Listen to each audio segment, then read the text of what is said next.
అంతకు మించిన క్లారిటీ ఉండాలి కదా. చాలా మార్పు లేకపోయారు. అంచేత 2018లో 19లో ఎన్నికలు వస్తే ఎన్నికల్లో ఆయన ఓడిపోవడానికి కారణం ఆయనకి విధానం, ఓకే, ఆయన కన్ఫ్యూజన్, గడికి ఒక విధంగా మాట్లాడడం. పోలవరం ప్రాజెక్టు కేంద్ర ప్రభుత్వం ప్రాజెక్టు, కానీ రాష్ట్రమే నిర్మిస్తుంది, నిధులంతా కేంద్రం ఇవ్వాలి. అవును, అక్కడ బెడ్డ తవ్వాలన్నా, రూపలు కొట్టాలన్నా, మట్టి తవ్వాలన్నా మొత్తం పెత్తనం అంతా రాష్ట్ర ప్రభుత్వం అది. డబ్బులు మాత్రం కేంద్రం కావాలి, కేంద్రం డబ్బులు ఇవ్వాలి, దానికి లెక్కలు మాత్రం ఈయన చెప్పాలి. చెప్పక్కర్లేదని చెప్పారు. కాబట్టి ఎన్ని డబ్బులు తీసుకున్నారు, ఎంత పని అయింది, ఎంత యూజర్ అదేంటి, నేను ఇచ్చిన డబ్బులు ఎంతవరకు వినియోగించు, అవును, దాని మీద లెక్కలు చెప్పరు అన్నారు. అందుకే కదా మోడీ గారు దాన్ని ఏటీఎంగా వాడుకున్నారు పోలవరం అన్నారు. ఆయన విమర్శించారు, డైరెక్ట్గా అన్నారు. పోలవరం ప్రాజెక్టు చంద్రబాబు నాయుడు గారికి ఒక ఏటీఎం అన్నారు. ఎక్కువ ఉపన్యాసం చెప్పక్కర్లా, ఒక మాట చాలు. అంతేగా, ప్రజలకు ఎక్కువ గుర్తుంటుంది, బుల్లెట్ పాయింట్స్. అంతేగా సార్. కాబట్టి అప్పటి నుంచి ఇప్పటిదాకా ఇప్పుడు ఎన్నికలు 2019 తర్వాత ఎన్నికల తర్వాత ఆయన వ్యవహరించిన తీరు ఉంది. ఆయన వ్యవహరించిన తీరు మొన్న ఈ మధ్యన ఆయన స్కిల్ డెవలప్మెంట్ కార్పొరేషన్లో జరిగిన అవకతవకల మీద సిఐడి కేసు రిజిస్టర్ చేసి ఇతను అదుపులో తీసుకుంటే దీని వెనకాల బీజేపీ వస్తూ ఉందన్నారు ఆయన. రాష్ట్ర పోలీస్ యంత్రాంగం, సిఐడి. ఓటుకు నోటు 2014లోనే ఓటుకు నోటు కేసు ఎమ్మెల్సీ ఎలక్షన్లో నా దగ్గర ఉంది ఏసీబీ అన్నారు ఆయన. కాబట్టి సిఐడి అనేది రాష్ట్ర ప్రభుత్వం యొక్క అజమాయిషీలో పనిచేసే సంస్థ. రాష్ట్ర ప్రభుత్వాన్ని, ముఖ్యమంత్రిని, జగన్మోహన్ రెడ్డిని ఆయన మోడీ గారు ప్రభావితం చేసి, అమిత్ షా గారు మోడీ గారు ప్రభావితం చేసి అరెస్ట్ చేయించారు అన్నారు. కాబట్టి ఇప్పటిదాకా మీరు అడిగిన ప్రశ్నకి చంద్రబాబు నాయుడు గారికి ఈనాటికి కూడా ఒక నిర్దిష్టమైన కార్యాచరణ లేదు. ఎన్నికలకు వెళ్తున్నాను, 40 సంవత్సరాలు 45 సంవత్సరాలు సీనియారిటీ నాకుంది, నేను ఎన్డీఏ కన్వీనర్గా చేశాను, నేను కలవని ముఖ్యమంత్రి లేరు, నితీష్ కుమార్ కానీ, అక్కడి నుంచి మమతా దీదీ కానీ, ఇక్కడి నుంచి శరద్ పవార్ కానీ, ఇంకెక్కడి నుంచి అయినా సరే, ఇది కాంగ్రెస్ కానీ, ఇంకెవరైనా సరే, కరుణానిధి కానీ, అక్కడ ఇంకెవరైనా సరే నా చేతుల్లో ఉన్నారు. నేను ఎవరి పేరు ప్రతిపాదిస్తే వాళ్ళే ప్రధానమంత్రి అవుతారు. దేవగౌడ గారు ఈయన కలవడానికి ఆంధ్రప్రదేశ్ భవన్కి వెళ్ళిపోయారు. ఆయన ప్రధానమంత్రి, ఈయన ముఖ్యమంత్రి ఉన్నారు. కాబట్టి నేను అక్కడ నేను ముఖ్యమంత్రిని తయారు చేశాను, ప్రధానమంత్రిని తయారు చేశాను. కాబట్టి ఈవేళకి కూడా జగన్మోహన్ రెడ్డి గారికి క్లారిటీ ఉంది, నేను రాష్ట్రానికి పరిమితమైన నాయకుడిని, కేంద్రంలో ఉన్న ప్రభుత్వంతో నేను పనులు చేయించుకోవాలంటే ప్రయారిటీ వాళ్ళు నాకు ఇచ్చేలాగా నేను రిప్రజెంట్ చేయాలి. ఎక్కడ కూడా ప్రయారిటీ అన్నది ఫేవరిజంతో రాదు, అంతేగా వస్తుంది. ఇవాళ మోడీ గారి ప్రభుత్వం ఆ తేడా లేదని నేను అనుకుంటున్నా. మోడీ గారి యొక్క విధానం చూసి నువ్వు సాటిస్ఫై చేయడంలో ఉండాలి. నువ్వు రిపోర్ట్లు ఏమి ఇవ్వు, గణాంకాలు పంపవు, స్టాటిస్టికల్ రిపోర్ట్ పంపవు, ఏది నీకు అసలు బిల్లులు ఉండవు, అగ్రిమెంట్లు ఉండవు.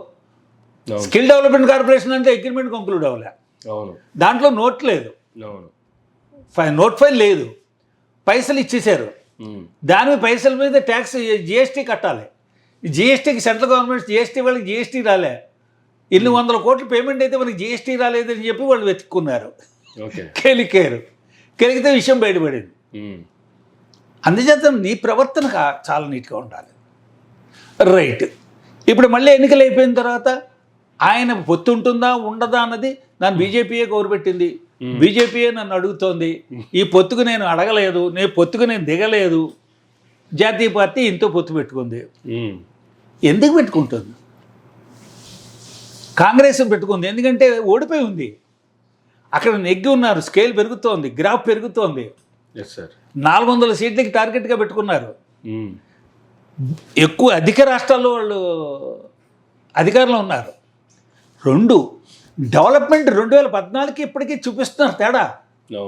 నేషనల్ హైవే రోడ్ కవరేజ్ ఎంత, పవర్ ప్రాజెక్ట్స్ ఎంత, దిగుమతి ఎంత ఉంది, ఎగుమతులు ఎంత ఉన్నాయి, జీడిపి ఎంత ఉంది, వివిధ దేశాల్లో, ప్రపంచ దేశాల్లో భారతదేశానికి ఉన్న స్థానం ఏమిటి, ఆర్థికంగా ప్రపంచ దేశాల్లో, డెవలప్ అవుతున్న దేశాల్లో ఏ నెంబర్లో ఉన్నాం, ఏ నెంబర్కి ఎదిగాము, ఇవన్నీ కూడా our contribution towards a nation and towards the entire globe. దాన్ని ప్రజలందరూ గమనిస్తున్నారు. ఇవాళ మన తెలుగు పత్రికలు రాయకపోవచ్చు, చెప్పకపోవచ్చు. కాబట్టి భారతీయ జనతా పార్టీతో తగ్గు పెట్టుకుని మళ్ళీ ఎన్నికలకి, మొన్న ఎన్నికలకి ఈ ఎన్నికలకి డిఫరెన్స్ ఏమిటయా? మోడీ గారి మీద నీకు ఎందుకు ప్రేమ కలిగింది? మళ్ళీ భారతీయ జనతా పార్టీలో నువ్వు జతగట్టావు, అప్పుడు భారతీయ జనతా పార్టీని వదిలేసి ఎన్డీఏ వచ్చావు. ఆ వేళకి నువ్వు కనిపెట్టిన తేడా ఏమిటి బీజేపీలో? నువ్వెందుకు బీజేపీ దగ్గరికి వెళ్ళావు? సమాధానం లేదు. పైగా ఏమిటి, వాళ్ళే నన్ను అడిగారని చెప్పి అక్కడ దాకా వెళ్ళి 2 సార్లు 3 సార్లు బయటకు వచ్చేసావు. పైగా నీ మీడియాలో ఏం చెప్పించావు? మీరు వస్తారో పోతారో మాకు అవసరం, బీజేపీ మీద వ్యతిరేకత ఉంది అని చెప్పించావు. రైట్, ఏదైనా అవ్వండి, ఇవాళ బీజేపీ మీద వ్యతిరేకత ఉంది. రైట్, ఇవాళ నువ్వు ఈ ఎన్నికల్లో 2024 ఎన్నికల్లో నీ విధానం ఏమిటి?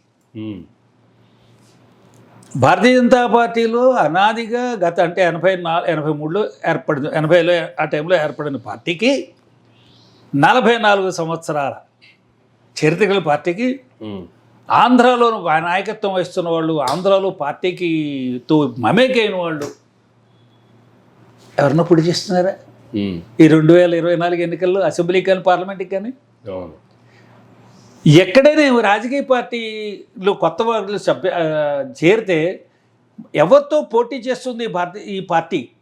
ప్రత్యర్థి పార్టీ నుంచి చేరికలు ఉంటాయి. కాంగ్రెస్ నుంచి వైఎస్ఆర్సీపీకి చేరికలు ఉంటాయి, కాంగ్రెస్ నుంచి తెలుగుదేశం చేరికలు ఉండొచ్చు, ఇప్పుడు లేవు, ఉండాలి.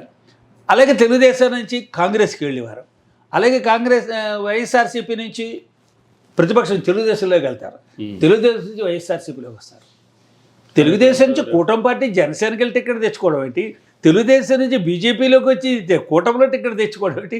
అసలు ఈ అంత వాళ్ళకి అక్కడ పార్టీ మార్పులు ఏమిటి, వలసలు ఏమిటి, ఈ వలసల ఉద్దేశం ఏమిటి? దీనికన్నా క్లారిటీ ఉందంటే దానికి కూడా క్లారిటీ లేదు. వీళ్ళందరికీ వ్యతిరేకంగా ఇప్పటివరకు ఆ నియోజకవర్గంలో పనిచేసిన వాళ్ళంతా రెబల్స్గా పోటీ చేస్తున్నారు. కరెక్ట్. జనసేన పూర్తిగా అంటే మళ్ళీ విషయం దాటేస్తాం. ఇప్పుడు మీరు అడిగింది కంపారిజన్ జగన్మోహన్ రెడ్డి వైఎస్ఆర్సీపీ కూటమి. ఎప్పటికీ కూటమికి క్లారిటీ లేదు. ఎందుకంటున్నానంటే ఈయనకి మేనిఫెస్టో ఇవాళ రిలీజ్ చేశారన్నారు, నేను ఇంకా చూడలేదు అది. ఆయన ఎన్డీఏకి ఒక పంథ ఉంది, ఎన్డీఏకి ఒక పంథ ఉంది. ఆ పంథ ఇష్టమైన వాళ్ళే ఎన్డీఏలో కొనసాగుతారు. ఓకే, ఆ పంథ వేరు నా పంథ వేరుంటే ఎన్డీఏలో కొనసాగలేరు. ఖచ్చితంగా చెప్పేస్తారు ఎన్డీఏలో లీడ్ పార్టీ, ఓకే మీరు మా పంథాన్ని అతిక్రమించి ఉండలేరని. ఇలా చెప్పలేని చంద్రబాబు నాయుడు గారికి చెప్పలేని బలహీనతో వారు ఉన్నారు, ఉంటే నేను చెప్పలేను. మరి అంత బలహీనతలు ఉంటాయి వాళ్ళకి. ఓకే, అంత బలహీనత ఉండవలసిన అవసరం లేదు, అంతే కదా, చాలా బలమైన పార్టీ. ఈయన 2018-19 మధ్యన దుర్భాషలాడి పార్టీని వ్యతిరేకంగా మాట్లాడి పుల్వామాలో జరిగిన సంఘటనలు కానీ, సర్జికల్ స్ట్రైక్ నేను అడిగాను, పాకిస్తాన్ ప్రైమ్ మినిస్టర్ చెప్పాడు అక్కడ సర్జికల్ స్ట్రైక్ చేయలేదని. పాకిస్తాన్ ప్రైమ్ మినిస్టర్ యొక్క మాటని ఈయన ప్రామాణికంగా తీసుకున్నారు. భారతదేశ ప్రధానమంత్రి మాట కన్నా, మన డిఫెన్స్ వాళ్ళ మాట కన్నా, రక్షణ మంత్రి మాట కన్నా, డిఫెన్స్ అధికారుల మాట కన్నా మన శత్రుదేశమైన పాకిస్తాన్ యొక్క ప్రధానమంత్రి చెప్పారు దీనికి ఇక్కడ సర్జికల్ స్ట్రైక్ జరగలేదని. రాజకీయ నాయకులు మర్చిపోవచ్చు, భారతీయ జనతా పార్టీ మర్చిపోవచ్చు, తెలుగుదేశం మర్చిపోవచ్చు, జాతీయవాదంతో కూడిన యువకులు మర్చిపోరు ఇటువంటి మాటలు. అంతే సార్, మర్చిపోయినా గుర్చేయడానికి నేలటి వాడు ఉంటాడు. జాతీయ ప్రయోజనాలకి ఇటువంటి కూటముల ప్రయోజనం ఉండేవాడు. అంటే జాతీయ ప్రయోజనాలకు అవసరమైన వ్యక్తులందరూ కూడా వీళ్ళ యొక్క శీలాన్ని శంకిస్తారు. ఓకే, శీలాన్ని శంకిస్తే అబ్బాయి తెలియదు దీని వెనకాల జాతీయ ప్రయోజనాలు చాలా ముడిపడి ఉన్నాయి అని ఈ కథలు వినరండి, వినరు. ఎందుకు వినరంటే మన గతంలో చరిత్ర చెప్తారు. నువ్వు ఎప్పటికప్పుడు ఇలాగే కాంప్రమైజ్ అయిపోతావు, దాని వెనకాల జాతీయ ప్రయోజనాలు అంటూ ఉంటావు. అంతేగా, ప్రతి రావణాసుడితో నువ్వు కాంప్రమైజ్ అయిపోతావు, ఏమంటే జాతీయ ప్రయోజనాలు అంటావు. ఇంకెంతకన్నా జాతీయ ప్రయోజనాలు ఏంటి? సీతమ్మవారిని ఎత్తుకొచ్చాడు వీడు, వాడితో జాతీయ ప్రయోజనాలు ఏంటి? కాబట్టి జగన్మోహన్ రెడ్డి గారి క్లారిటీ ఉంది, వేలెత్తి చూపించడానికి ఏముంది? ఆయన వ్యక్తిగత విషయాల్లో కలగ చేసుకుని విమర్శించడం తప్ప ఆయనకి ఏమైనా సిస్టర్కి ఏమైనా తేడాలు ఉండొచ్చు.